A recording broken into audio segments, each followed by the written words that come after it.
Fala aí, galera, do EJA Fundamental, módulo 9, da Secretaria Estadual de Educação do Estado do Rio de Janeiro.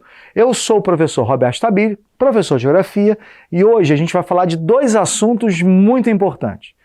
Europa, continente de grande importância no cenário mundial em termos de grandes descobertas e evolução econômica, e a África, com a sua diversidade e a sua importância também no cenário político e econômico mundial. Para a gente falar do continente europeu, a gente tem tanta história, galera, mas tanta história para falar da Europa, que, cara, a gente ficaria aqui o dia todo para falar sobre isso. Primeiro pelo seguinte, o continente europeu é o continente base para o descobrimento das Américas. Então o primeiro ponto é esse, não só o descobrimento das Américas, mas a colonização de praticamente o mundo todo. Nós sabemos que as transformações, as grandes transformações, ocorreram no cenário do continente europeu. Nós falamos sobre Revolução Industrial, né, a questão da própria, vamos colocar, Revolução Francesa, e entre outros elementos que foram determinantes, Primeira, Segunda Grande Guerra Mundial. Olha só quanta coisa aconteceu na Europa. E a Europa continua hoje como um continente exemplo, tanto que muitos querem sair do seu país e ir morar na Europa. Bom, antes vamos começar da seguinte forma, vamos começar do início, vamos começar dos descobrimentos europeus. A Europa estava muito interessada na Índia, nas especiarias da Índia.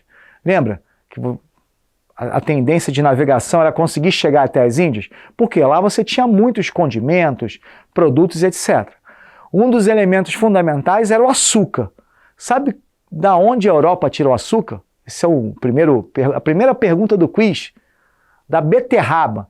Só que quando a gente descobre a cana-de-açúcar, claro, o açúcar da cana-de-açúcar é muito melhor.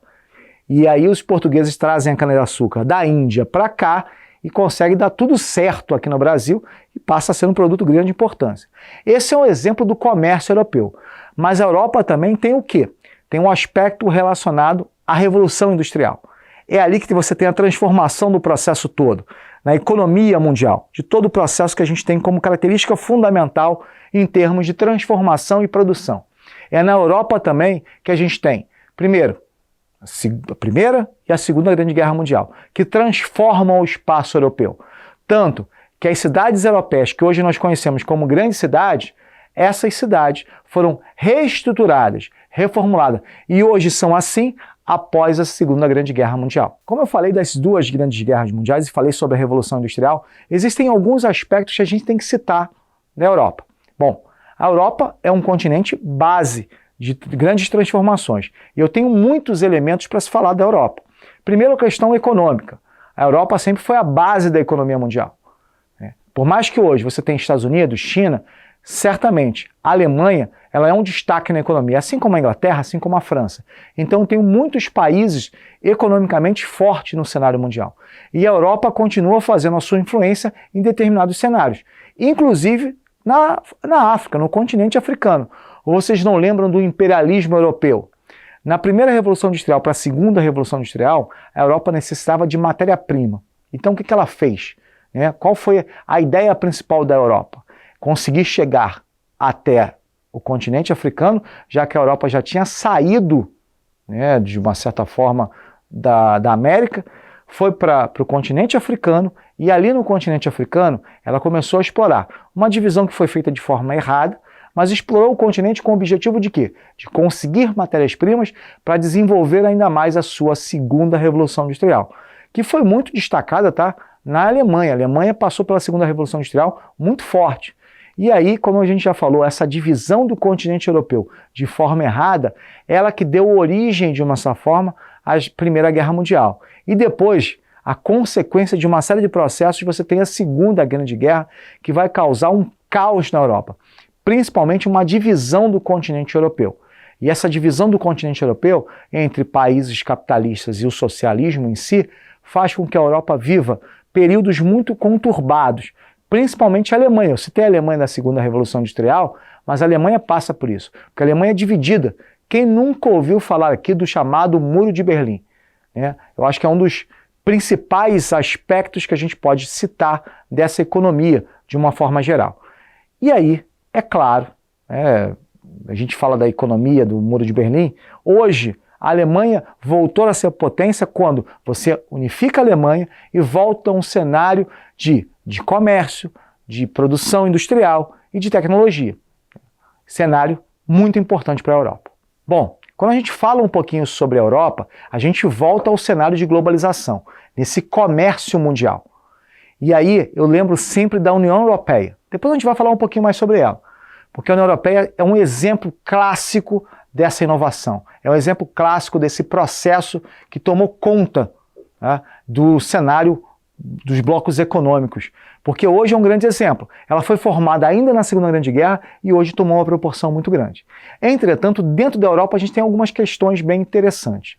A gente tem alguns conflitos nacionalistas. Na verdade, são conflitos relacionados a identidades étnicas. E aí eu tenho, em primeiro lugar, a Iugoslávia. Quem lembra, não sei se vocês lembram disso, da antiga Iugoslávia?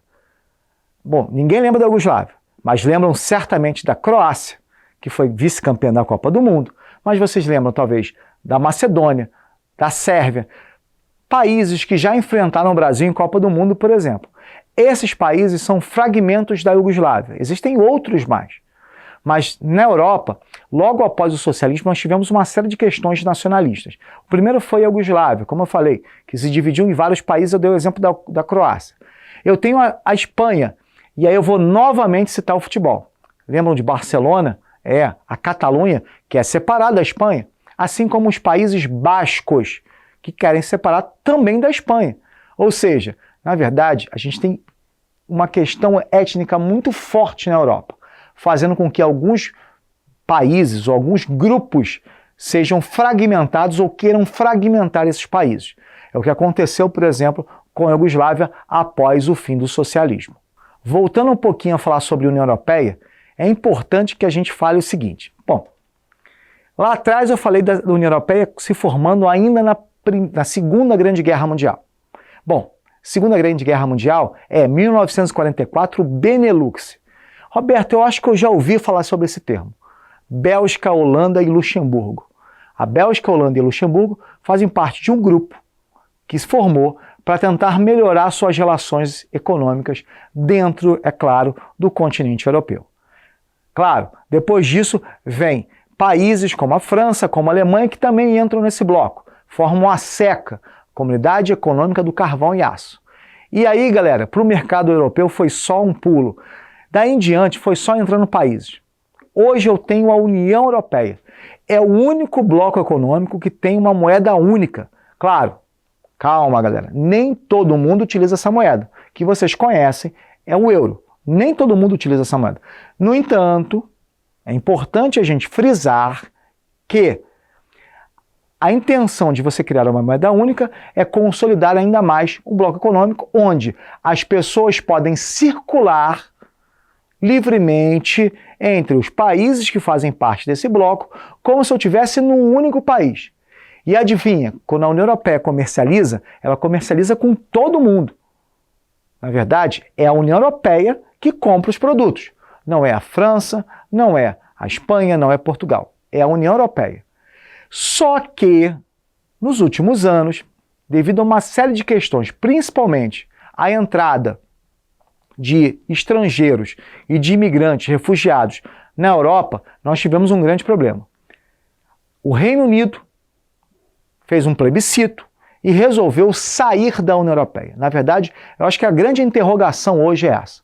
A saída do Reino Unido da União Europeia. Por que isso aconteceu? Porque a União Europeia obrigou todo mundo a receber refugiados. E o Reino Unido falou assim, ó, não quero e não vou receber esses refugiados.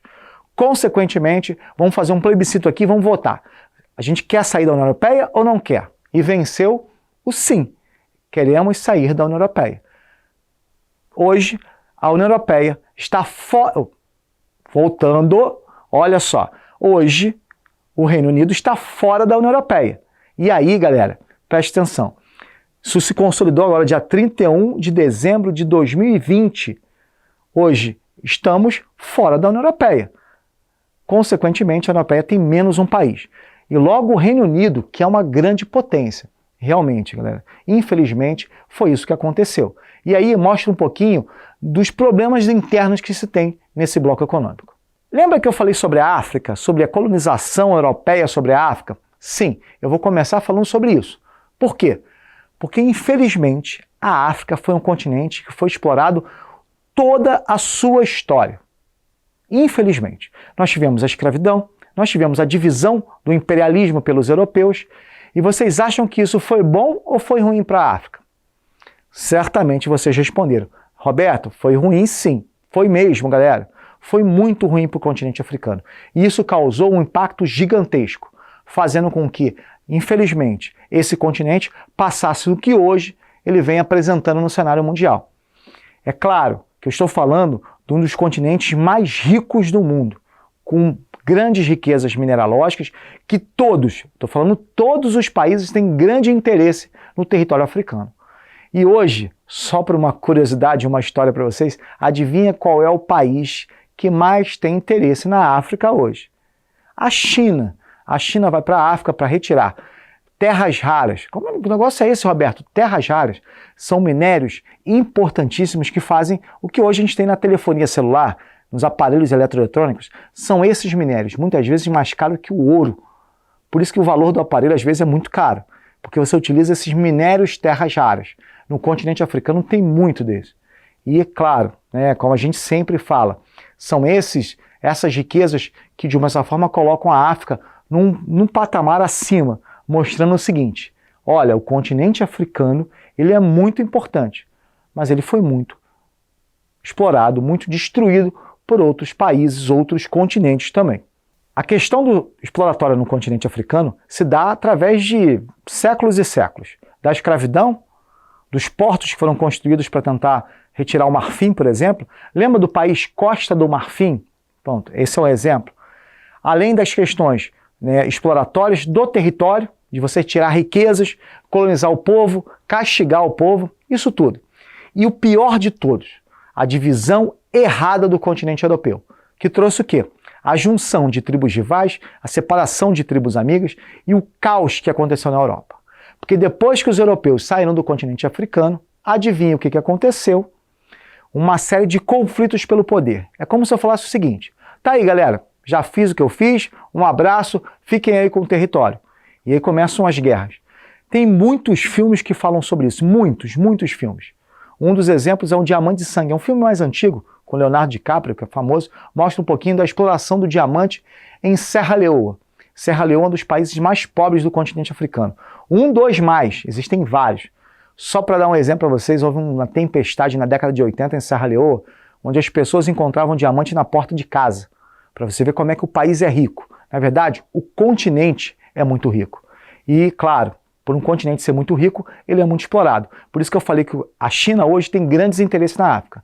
A diferença da China para os outros países é que a China está indo para lá para construir estradas, escolas, hospitais, infraestrutura de uma forma geral no continente africano. Bom, e aí mais ainda, vou dar mais um exemplo. As consequências dessa exploração, hoje a gente está vendo os conflitos, a fome, a miséria, os governos ditatoriais e uma série de outras questões muito importantes. Inúmeros problemas do continente africano estão relacionados a essa exploração. É óbvio, quando você tem um conflito entre Ruanda, Tutsis e Hutus, essa divisão do continente de forma errada. Quando você tem o Sudão do Sul hoje passando por graves problemas de etnias, divisão errada. O apartheid na África do Sul, novamente. Ou seja, a África passa por vários problemas, sofre ainda o processo de exploração desse continente. E isso, de uma certa forma, não tem como a gente mudar. O que hoje acontece é como eu falei da China. A China tenta reduzir esses problemas, porque para a China, explorar o continente, mas um continente melhor, é claro, para a China é muito bom, porque a China precisa também vender suas mercadorias. Não adianta eu explorar o continente e deixar ele ferrado, ou seja, sem nada. Eu preciso explorar o continente e deixar ele com dinheiro, para que eu possa vender as minhas mercadorias. E hoje, a África é isso. Apesar de ser um continente bem desenvolvido em termos de infraestrutura, que eu digo local, de exploração, com minérios, ou seja, tudo que todo mundo quer tem na África, mas infelizmente é um país com uma região com graves problemas sociais. Países com graves problemas sociais. Bem, galera, Europa e África são assuntos fundamentais para vocês. Espero que vocês tenham aprendido um pouco e até o próximo vídeo.